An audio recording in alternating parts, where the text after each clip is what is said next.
Direct সেলিংয়ে নিজের ব্যবসাকে কি নেক্সট লেভেলে নিয়ে যেতে চান? তাহলে কিন্তু একটা স্কেলে আপনাকে মাস্টার হতেই হবে, আর সেটা হলো ইনভাইট করার শিল্প। চলুন আজকের এই বিশ্লেষণে আমরা পুরো প্রক্রিয়াটা শুরু থেকে শেষ পর্যন্ত একদম সহজ করে বুঝে নিই। আচ্ছা, আপনার বিজনেসটা কি এমন একটা জায়গায় এসে থেমে গেছে যে মনে হচ্ছে আর এগোচ্ছে না? যদি উত্তরটা হ্যাঁ হয়, তাহলে এই আলোচনাটা কিন্তু বিশেষভাবে আপনারই জন্য, কারণ আমরা ঠিক সেই মূল সমস্যাটা নিয়েই কথা বলবো, যা অনেককে আটকে রাখে, আর এর সমাধানটাও খুঁজে বের করব।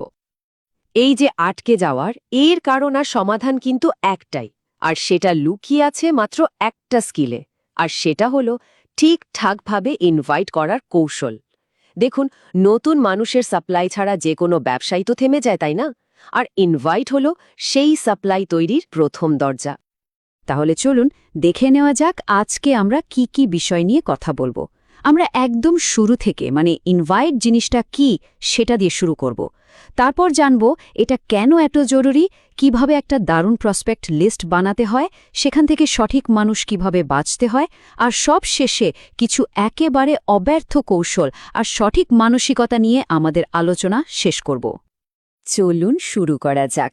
সবার আগে ইনভাইট শব্দটার আসল মানেটা একটু পরিষ্কার করে নি, তাই না? বাংলায় কিন্তু আমরা দুটো শব্দ ব্যবহার করি, একটা হলো নিমন্ত্রণ আর অন্যটা আমন্ত্রণ। এই বিজনেসের ক্ষেত্রে আমরা কোনটা ব্যবহার করব আর কেন, এটা জানা কিন্তু ভীষণ জরুরি। দেখুন, এই পার্থক্যটা বোঝা কিন্তু খুবই জরুরি। নিমন্ত্রণ আমরা কখন করি?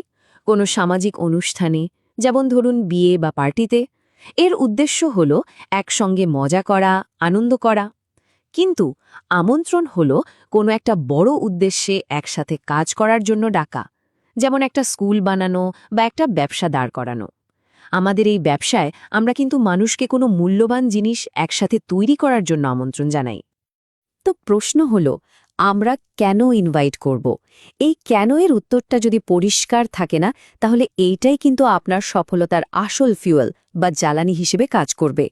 যখন আপনার কাজের পেছনের উদ্দেশ্যটা একদম পরিষ্কার থাকবে, তখন দেখবেন কোনো বাধাই আপনাকে থামাতে পারবে না। আসলে ইনভাইট করার পেছনে এমন 5টা শক্তিশালী কারণ আছে, যা এই কাজটাকে আর শুধু কাজ রাখে না, এটাকে একটা দারুণ সুযোগে পরিণত করে। এই যে 5টা কারণ, life support, respect, personality, helping আর রিলেশনশিপ, এগুলো কিন্তু শুধু শব্দ না। যখন কাউকে আমন্ত্রণ জানানো হয়, তখন শুধু ব্যবসায়ী হয় না, আপনি আসলে কাউকে সাপোর্ট দিচ্ছেন, সম্মান অর্জন করছেন, নিজের ব্যক্তিত্বকে আরও উন্নত করছেন, অন্যকে সাহায্য করছেন এবং একটা দীর্ঘস্থায়ী সুন্দর সম্পর্ক তৈরি করছেন। আচ্ছা, এবার যে ধাপে আসছি সেটা কিন্তু খুবই গুরুত্বপূর্ণ। জেনে রাখুন, আপনার সাফল্য কিন্তু মাথা থেকে শুরু হয় না, শুরু হয় কাগজ কলম থেকে। একটা গোছানো প্রসপেক্ট লিস্টই হলো আপনার ইনভাইট করার কৌশলের আসল ভিত্তি। প্রসেসটা কিন্তু একদম সহজ, কিন্তু এটা ছাড়া চলবেই না। একটা খাতা আর কলম নিন, টার্গেট করুন কমপক্ষে 100টা নাম লিস্টে তুলবেন।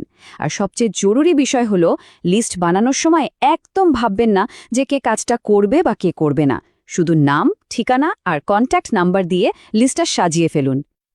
এই যে চার্টটা দেখছেন, এটা থেকে একটা জিনিস কিন্তু পরিষ্কার। আপনার নেটওয়ার্ক হয়তো আপনি যা ভাবছেন তার চেয়েও অনেক বড়। ফ্যামিলি, আত্মীয়স্বজন, স্কুল কলেজের বন্ধু, কলিগ, এমনকি সোশ্যাল মিডিয়ার পরিচিতি, সবাই কিন্তু আপনার এই লিস্টের অংশ হতে পারে। লিস্ট তো বানানো হলো, এখন কি? এখনকার কাজটা হলো স্ট্র্যাটেজিক্যালি সঠিক মানুষটাকে বেছে নেয়া। সবাইকে একসাথে ইনভাইট না করে কাদেরকে আগে ডাকবেন সেটা ঠিক করা। এতে আপনার সময় আর এনার্জি দুটোই বাঁচবে। এই স্লাইডটা দেখুন, এক নজরে পুরো ব্যাপারটা পরিষ্কার হয়ে যাবে। কাদেরকে প্রায়োরিটি দেবেন? যাদের বয়স 18-র বেশি, যাদের সাথে আপনার সম্পর্ক ভালো, চরিত্র ভালো এবং সমাজে যাদের সম্মান আছে, আর কাদেরকে আপাতত এড়িয়ে চলবেন? যারা নেগেটিভ কাজে জড়ানো বা সমাজে যাদের সুনাম নেই, তাদের থেকে দূরে থাকাই ভালো। তো এতক্ষণ তো আমরা প্রস্তুতি নিয়ে কথা বললাম, এবার আসা যাক আসল খেলায়, ইনভাইটটা ঠিক কিভাবে করতে হবে। একটা কথা মনে রাখতে হবে, সবার জন্য কিন্তু একই ফর্মুলা কাজ করবে না, তাই আমরা বিভিন্ন ধরনের মানুষের জন্য আলাদা আলাদা কৌশল নিয়ে আলোচনা করব। চলুন প্রথমে চাকরিজীবীদের কথা ভাবি। তাদের মেইন সমস্যা দুটো কি বলুন তো? হ্যাঁ, সময় আর টাকা। তাদের কাছে হয়তো যথেষ্ট সময় নেই, আবার অনেকেরই মাস শেষে বেতনের টাকায় সব প্রয়োজন মেটানো কঠিন হয়ে যায়। এই স্ক্রিপ্টটা দেখুন, এটা তাদের জন্য ম্যাজিকের মতো কাজ করতে পারে। এটা একদম ছোট, সোজাসাপটা আর একটা নির্দিষ্ট সময়ের কথা বলে কৌতূহল তৈরি করে। আপনি যখন তার পরিশ্রমে প্রশংসা করে একটা সমাধানের কথা বলবেন, তখন যে কোনো ব্যস্ত মানুষও আপনার কথায় মনোযোগ দেবে। এবার ভাবুন স্টুডেন্টদের কথা, যারা 18+, তাদের মধ্যে পড়াশোনার পাশাপাশি নিজের পায়ে দাঁড়ানোর একটা তাগিদ কাজ করে, একটা আয়ের উৎস দরকার হয়। এই অ্যাপ্রোচটা খেয়াল করুন, এটা কিন্তু শুধু একটা অফার না, এটা একটা সাপোর্টের প্রতিশ্রুতি। আপনি তাকে একটা সুযোগ তো দিচ্ছেনই, সাথে সাহায্য করার কথাও বলছেন।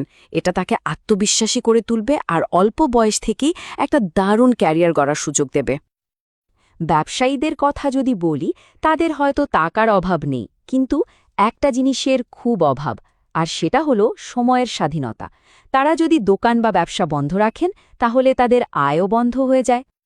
এই প্রশ্নটা খেয়াল করুন, এটা কিন্তু যে কোনো ব্যবসায়ীকে এক মুহূর্তের জন্য হলেও থামিয়ে দেবে, ভাবতে বাধ্য করবে। এটা তাদের বর্তমান বিজনেস মডেলের দুর্বলতাটা চোখে আঙুল দিয়ে দেখিয়ে দেয় আর এমন একটা সিস্টেমের দিকে আগ্রহী করে তোলে যেটা তার অনুপস্থিতিতেও ইনকাম জেনারেট করতে পারে। শুধু কৌশল বা টেকনিক জানলেই কিন্তু হবে না। আসল সাফল্যটা আসে সঠিক মানসিকতা থেকে। ধৈর্য, নিয়মিত প্র্যাকটিস আর লেগে থাকার মানসিকতা ছাড়া কোনো বড় সাফল্যই কিন্তু সম্ভব না। সেরা টেকনিক আপনাকে হয়তো অর্ধেক রাস্তা নিয়ে যাবে, কিন্তু বাকিটা হলো আপনার মাইন্ডসেট। কেউ না বললে একদম ভেঙে পড়বেন না। নিজে বলার চেয়ে সামনের মানুষটার কথা বেশি করে শুনুন, তার আসল সমস্যাটা বোঝার চেষ্টা করুন। অবশ্যই 24 ঘন্টার মধ্যে ফলো আপ করুন, আর সবচেয়ে বড় কথা হলো একটানা প্র্যাকটিস চালিয়ে যান। একটা কথা সবসময় মনে রাখতে হবে, ইনভাইট করাটা কিন্তু কোনো জন্মগত প্রতিভা না, এটা একটা স্কিল। আর যে কোনো স্কিলেই শুধুমাত্র প্র্যাকটিসের মাধ্যমেই নিখুঁত হয়। আপনি যত বেশি ইনভাইট করবেন, তত বেশি দক্ষ হয়ে উঠবেন। তো এই পুরো আলোচনার পর প্রথম কোন নামটা লিস্টে যোগ করা যায়? আর দেরি কেন, চলুন আজই কাগজ কলম নিয়ে সাফল্যের দিকে প্রথম ধাপটা নেওয়া যাক।